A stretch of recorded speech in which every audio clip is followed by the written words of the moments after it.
औज़ुबिल्लाहिमिनश्शैतानिर्रजीम बिस्मिल्लाहिर्रहमानिर्रहीम अस्सलामु अलैकुम। कैंडल एकेडमी पाकिस्तान में खुश आमदीद। इलेक्ट्रोस्टैटिक्स में आज हमारा दूसरा लेक्चर है और आज हम कूलम्स लॉ पढ़ने जा रहे हैं।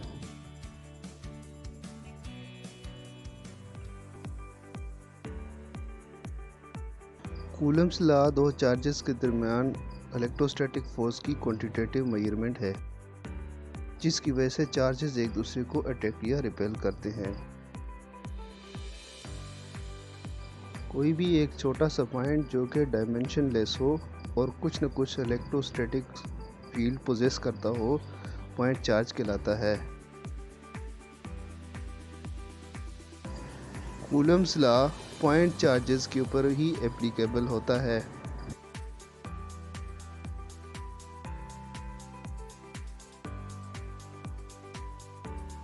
दो चार्जेस के दरमियान इंसुलेटर मीडियम इलेक्ट्रोस्टैटिक फोर्स को रिड्यूस कर देता है।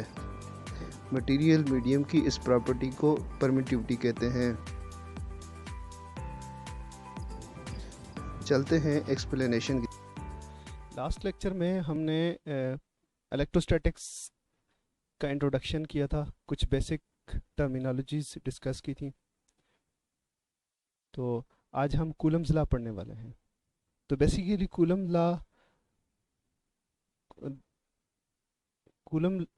लॉ चार्जेस के दरमियान इंटरेक्शन को एक्सप्लेन करता है। The way the charges interact with each other is explained by the Coulomb's law.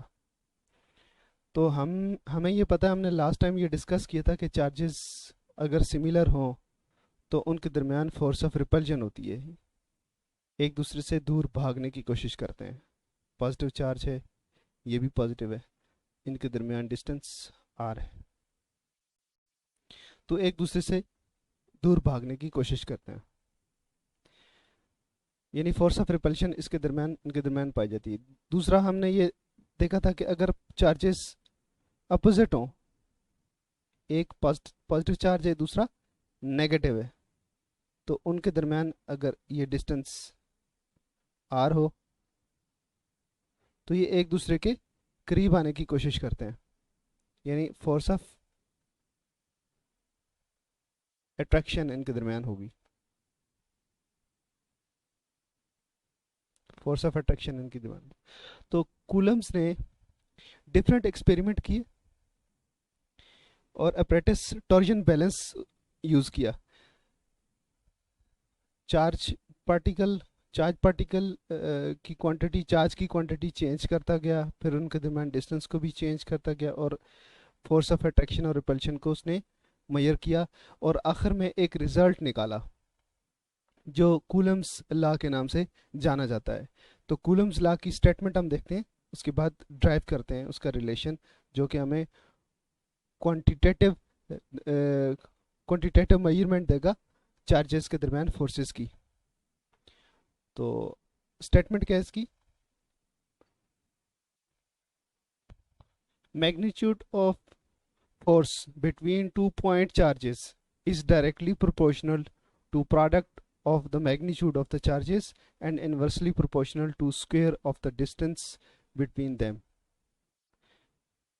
तो मैथमेटिकल फॉर्म, यानी इसको हम थोड़ा सा डिस्कस कर लेते हैं। अगर हम चार्जेस की मैग्नीट्यूड को मल्टीप्लाई कर रहे हैं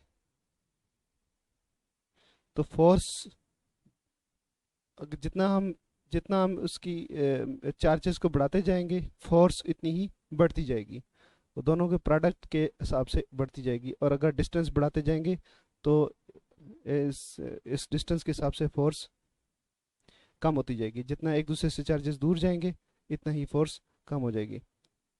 इसका इन्वर्स रिलेशन है स्क्वायर के साथ। तो फर्ज करें दो चार्जेस हैं Q1 और Q2। Q1 और Q2 पॉइंट चार्जेस हैं।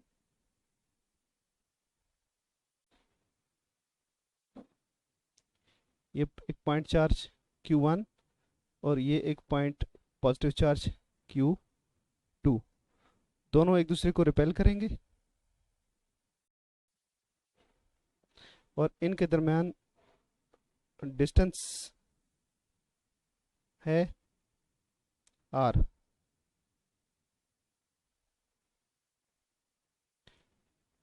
और r यूनिट वेक्टर जो है r12 सिमिलर चार्जेस के दरमियान जो फोर्स है उसका यूनिट वेक्टर इस डायरेक्शन में है। तो दोनों एक दूसरे से चार्ज दूर दूर भाग रहे हैं। मैग्नीट्यूड ऑफ द चार्ज 1 है Q1 और magnitude of the charge Q2 है Q2 और इन दोनों के दरमियान डिस्टेंस है r। तो इसकी मैग्नीट्यूड सॉल्व करते हैं कूलम्स लॉ का फर्स्ट पार्ट के मुताबिक। तो पहले हम मैग्नीट्यूड ड्राइव करते हैं, बाद में इसकी वेक्टर फॉर्म डिस्कस करेंगे। तो magnitude of the force is directly proportional to Q1 Q2 और दूसरा पार्ट है inversely proportional to square of the distance between them. दोनों को कंबाइन कर दें 1 और ये 2 combining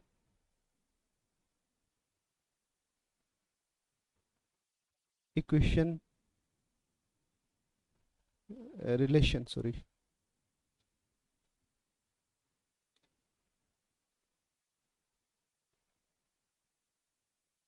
one and two. F is proportional to Q1 Q2 upon R square.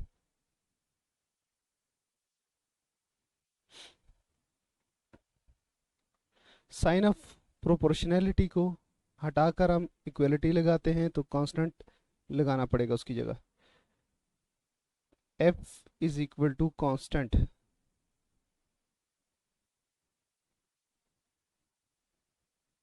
Q1 Q2 upon R square. Constant लगाते हैं K Q1 Q2 upon R square. यहाँ पे K की वैल्यू है 1/4 पाई एप्सिलॉन नॉट। तो K की value depend करती है सिस्टम ऑफ यूनिट्स, यानी यूनिट कौन सा यूज़ कर रहे हैं यूनिट्स, SI सिस्टम है जो भी है तो K उसके हिसाब से चेंज होगा। दूसरी बात कि ये डिपेंड करता है इसके ऊपर मटेरियल के ऊपर डिपेंड करेगा।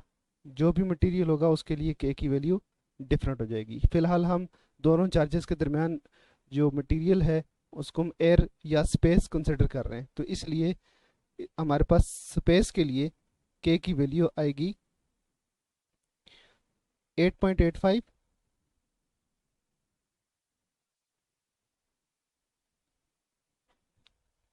इंटू 10⁻⁻12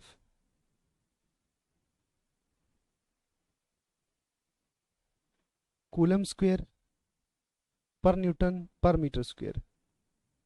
कूलम स्क्वायर पर न्यूटन पर मीटर स्क्वायर।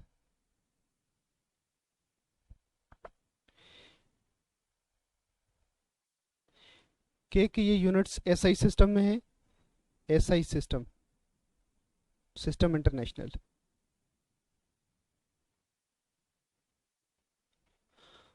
और दूसरी इम्पोर्टेंट बात जो है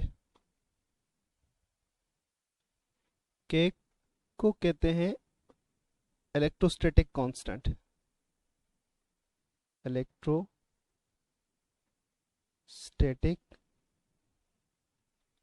constant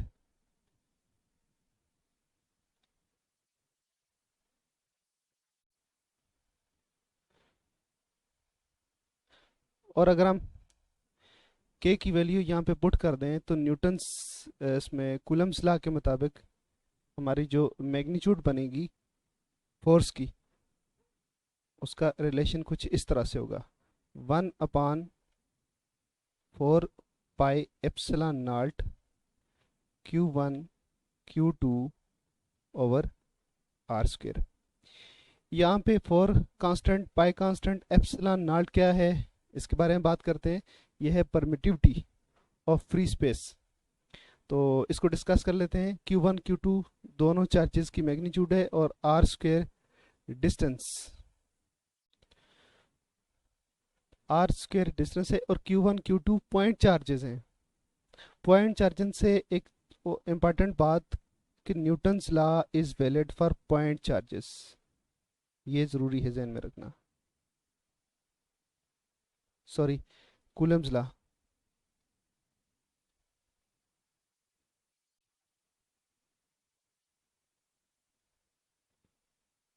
law is valid for point charges.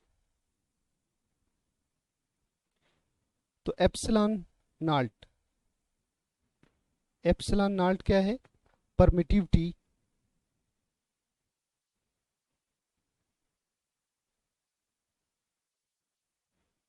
Of space और वैक्यूम। इसकी डेफिनेशन क्या है? इसकी डेफिनेशन है property of a medium which affects the magnitude of the force between two point charges। लिख लेते हैं।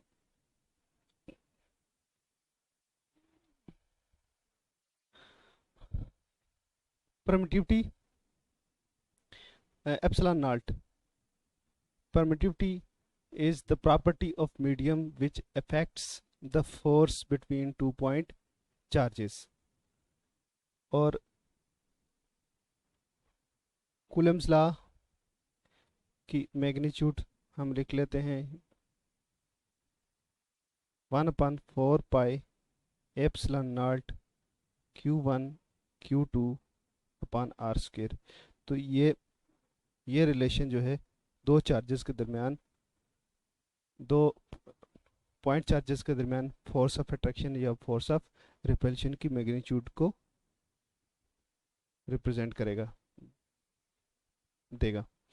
तो नेक्स्ट हम डिस्कस कर लेते हैं इसकी वेक्टर फॉर्म। फोर्स एक वेक्टर क्वांटिटी है और जो हमने रिलेशन ड्राइव किया है इससे हमें सिर्फ मैग्नीट्यूड मिलेगी।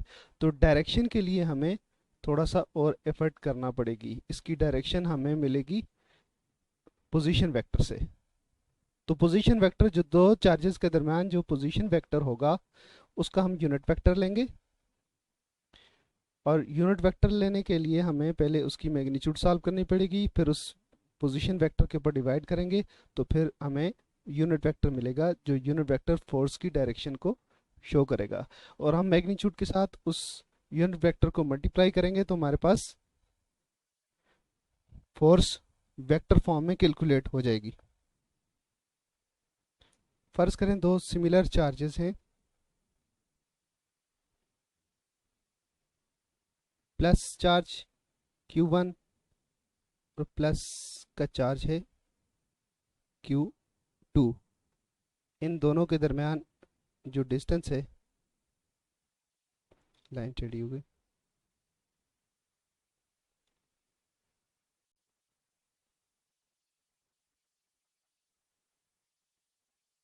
इन दोनों के दरमियान डिस्टेंस है R।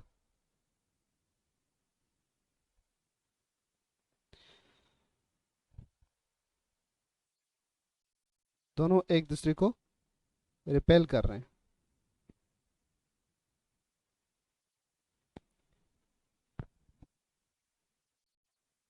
Unit vector R12 direction देगा फोर्स की,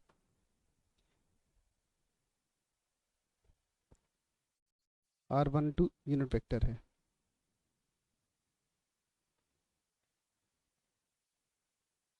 और ये फोर्स है F21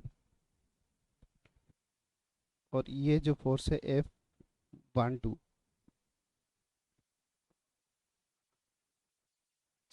सिमिलर चार्जेस के लिए वेक्टर फॉर्म होगी F21 इज इक्वल टू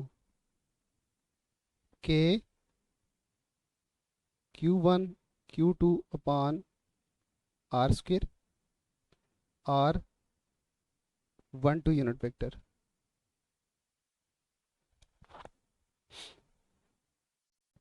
अब सपोज करते हैं दो अपोजिट चार्ज हैं, ये पॉजिटिव चार्ज है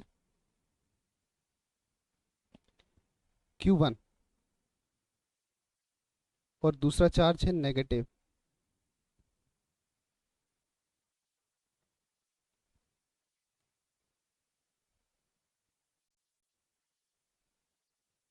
Q2।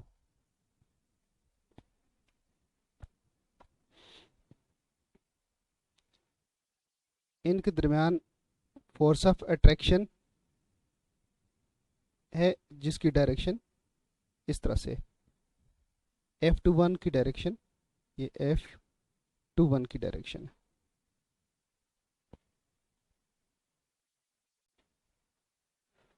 और ये F12 की डायरेक्शन है। तो इस अपोजिट चार्जेस के लिए फोर्स ऑफ अट्रैक्शन होगी और F12 लिखेंगे F12 is equal to K Q1 Q2 upon R square R21 unit vector.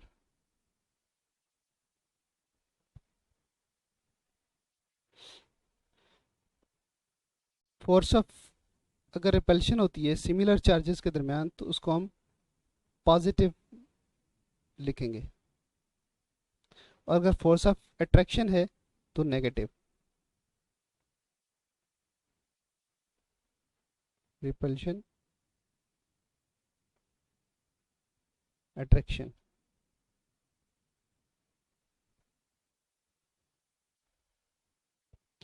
यहाँ पे यूनिट वेक्टर्स R12 और R21 मैग्नीट्यूड दोनों की सेम है और वो 1 है, लेकिन इनकी डायरेक्शन एक दूसरे के बिल्कुल अपोजिट है, तो हम ऐसे लिख सकते हैं R12 unit vector is equal to minus R21 unit vector.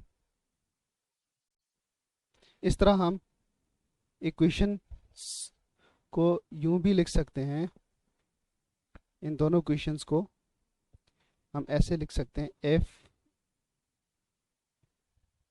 F21 is equal to minus F12।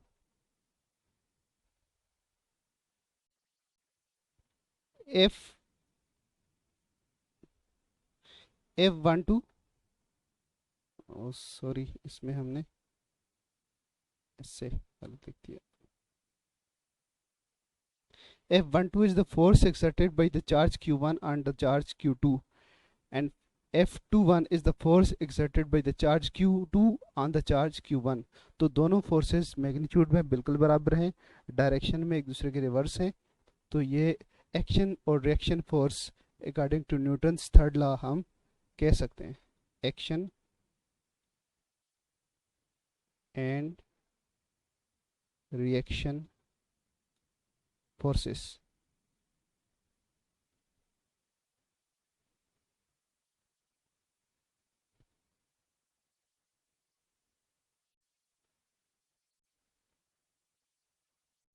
Newton's third law.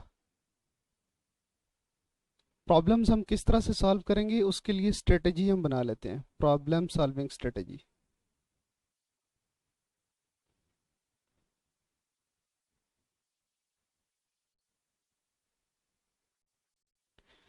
Problem solving strategy, अगर हम हमारे पास दो चार्जेस हों, Q1 चार्ज है हमारे पास और Q2 चार्ज दूसरा है, तो हम एक चार्ज को रख लेते हैं ओरिजिन के ऊपर, ये ओरिजिन है,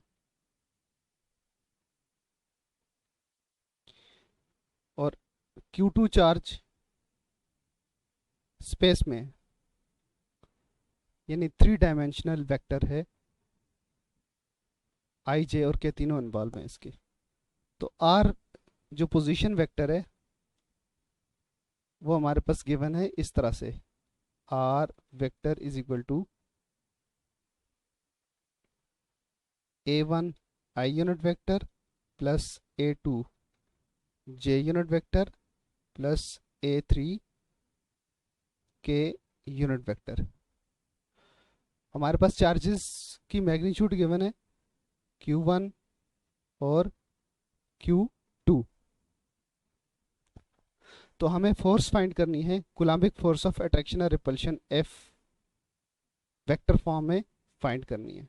तो हम उसके लिए क्या करेंगे, किस तरह से सॉल्व करेंगे? सबसे पहले हमने क्या करना है कि R जो पोजीशन वेक्टर है उसकी हम मैग्नीट्यूड फाइंड करेंगे, और मैग्नीट्यूड किसके बराबर होती है? Unit vector R vector position vector divided by, sorry, हम मैग्नीट्यूड इस तरह से लेंगे, A1 का स्क्वायर प्लस A2 का स्क्वायर प्लस A3 का स्क्वायर। ये हमारे पास आ जाएगी इसकी मैग्नीट्यूड होल स्क्वायर रूट। पहले स्टेप में हम इसकी जो पोजीशन वेक्टर गिवन है Q1 और Q2 के दरमियान, तो उसका हम मैग्नीट्यूड ले लेंगे। नेक्स्ट हम इसका यूनिट वेक्टर सॉल्व करेंगे, आर यूनिट वेक्टर, तो वो किसके बराबर होता है? Vector R divided by R unit vector. तो ये हमारे पास इस तरह से सॉल्व होगा कि upon R magnitude I unit vector plus A2 upon R magnitude J unit vector plus A3 upon R K unit vector. तो ये हमारे पास क्या होगा, ये हमारे पास यूनिट वेक्टर आ जाएगा, ये हमारे पास आर यूनिट वेक्टर है। अब फोर्स कैसे फाइंड करनी है? फोर्स F वेक्टर फॉर्म में फाइंड करनी है, K Q1 Q2 upon R unit vector, R vector की मैग्नीट्यूड और उसका स्क्वायर लेंगे। ये स्केलर आएगा, क्वांटिटी कोई भी आएगी नंबर में होगी, उसका स्क्वायर ले लेंगे, multiplied by R unit vector. यानी अगर इसको हम मज़ीद खोल कर लिखें तो K Q1 Q2 upon R magnitude का square multiplied by A1 upon R magnitude I unit vector plus A2 upon R magnitude J unit vector plus A3 upon R magnitude K unit vector. और इसके बाद यानी ये magnitude है, ये magnitude और ये यूनिट वेक्टर, दोनों को जब मल्टीप्लाई करेंगे तो हमारे पास फोर्स का पूरा वेक्टर आ जाएगा जो कि इस फॉर्म में होगा, B1 I unit vector plus B2 J unit vector plus B3 K unit vector. ऐसे हमारे पास वेक्टर फॉर्म में फोर्स कैलकुलेट हो जाएगी। एक आखिरी बात, कूलम्स लॉ मटेरियल मीडियम में कैसे सॉल्व होगा, फोर्स ऑफ अट्रैक्शन किस तरह से सॉल्व करेंगे अगर हम दो चार्जेस के दरमियान जो कि Q1 और Q2 हैं, इनके दरमियान हमने मीडियम जो सपोज किया था वो एयर या वैक्यूम सपोज किया था। अब हम इसकी जगह यहाँ पे मीडियम को इंट्रोड्यूस कर देते हैं, material medium.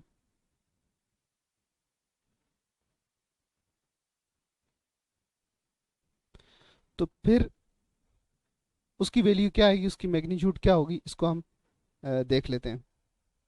F is equal to,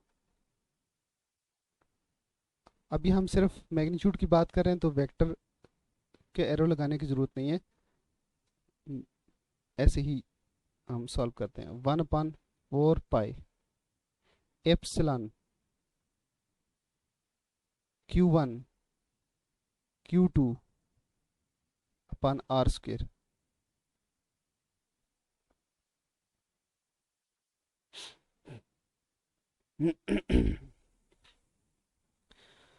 तो ये जो एप्सिलॉन है, ये क्या चीज़ है? एप्सिलॉन इज द परमिटिविटी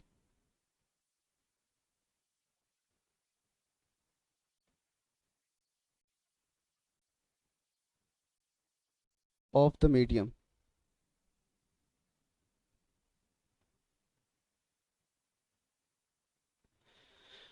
तो हम परमिटिविटी ऑफ द मीडियम के बजाय यूज करेंगे रिलेटिव परमिटिविटी। परमिटिविटी की हमने डेफिनेशन कर ली थी। परमिटिविटी क्या होती है? Permittivity is the property of medium which affects the magnitude of force between two point charges. क्या होती है प्रॉपर्टी?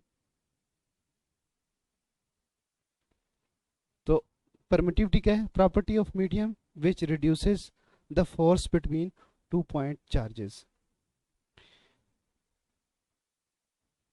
परमिटिविटी की जगह हम रिलेटिव परमिटिविटी यूज करेंगे। रिलेटिव परमिटिविटी क्या होती है? रिलेटिव परमिटिविटी होती है permittivity of the medium divided by permittivity of space. तो ये रिलेटिव परमिटिविटी कहलाती है। तो यहां से हम परमिटिविटी की वैल्यू निकाल लेंगे। implies that permittivity is equal to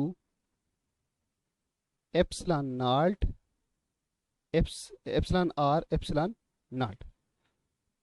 तो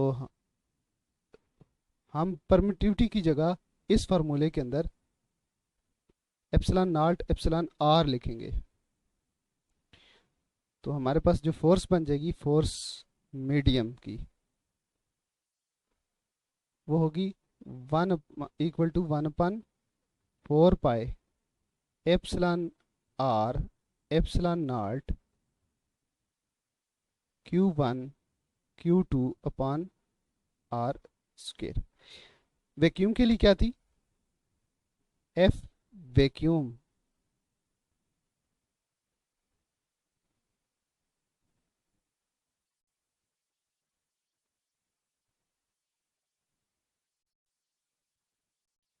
एफ वैक्यूम के लिए क्या थी हमारे पास?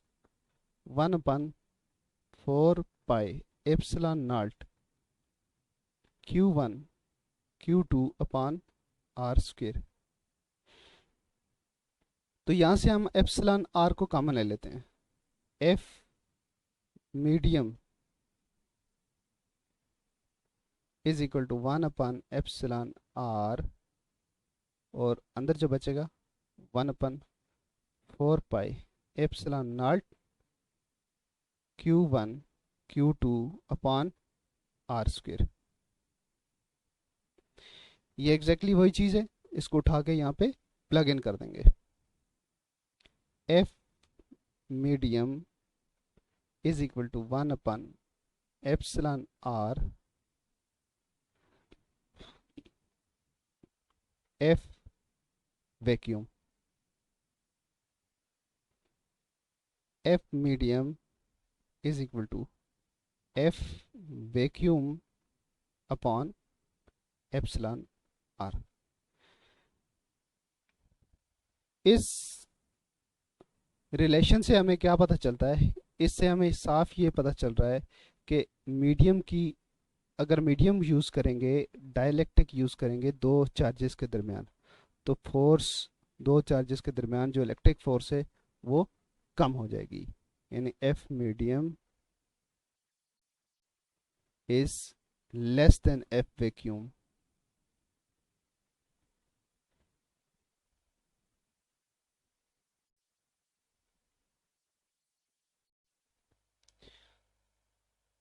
तो रिलेटिव परमिटिविटी एप्सिलॉन आर जो है डायमेंशन लेस क्वांटिटी है।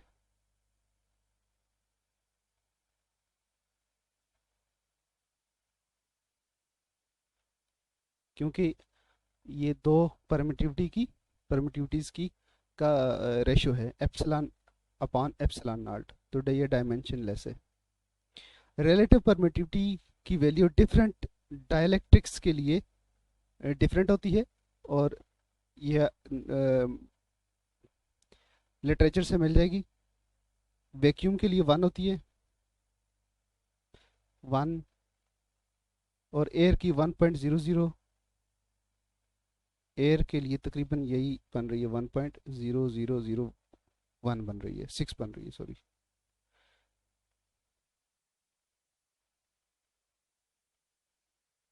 बेंजीन के लिए 2.284,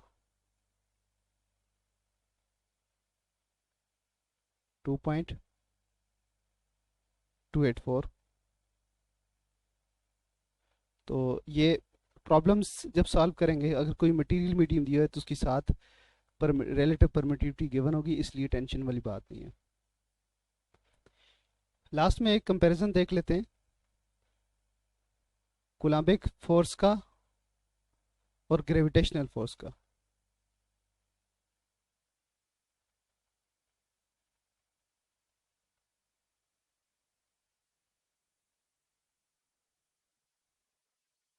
Coulombic force versus gravitational force.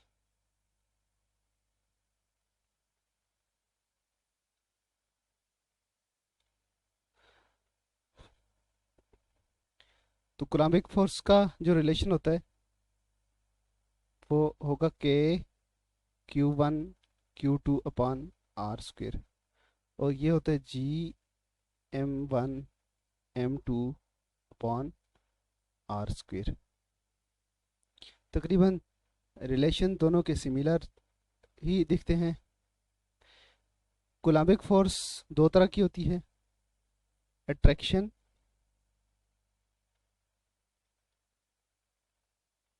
और रिपल्शन। जबकि ग्रेविटेशनल फोर्स सिर्फ अट्रैक्टिव फोर्स होती है।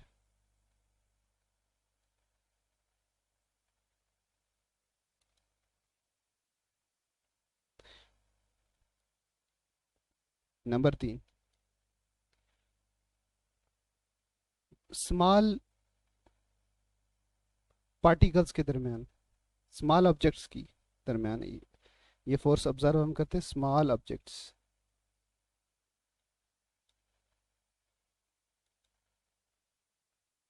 के दरमियान, और ये फोर्स हम ऑब्जर्व करते हैं वेरी लार्ज ऑब्जेक्ट्स। यानी एक ऑब्जेक्ट अगर अर्थ है तो दूसरा कोई भी ऑब्जेक्ट होगा तो हम ऑब्जर्व कर सकेंगे लार्ज ऑब्जेक्ट्स के बीच, प्लैनेटरी ऑब्जेक्ट्स।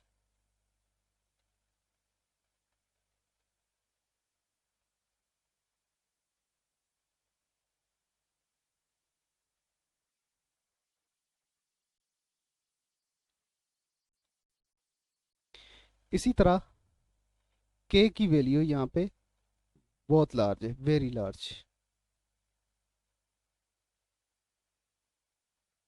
जबकि जी की वैल्यू यहाँ पे क्या है, वेरी स्मॉल, जिसकी वजह से F Coulombic force strong force होती है, जबकि एफ ग्रेविटेशनल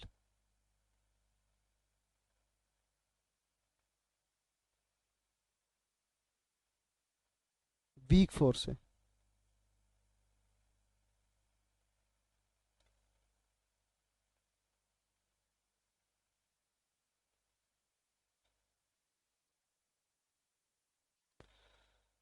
आज के लिए इतना ही। नेक्स्ट क्लास में हम इलेक्ट्रिक फील्ड इंटेंसिटी और इलेक्ट्रिक फील्ड के बारे में डिस्कस करेंगे।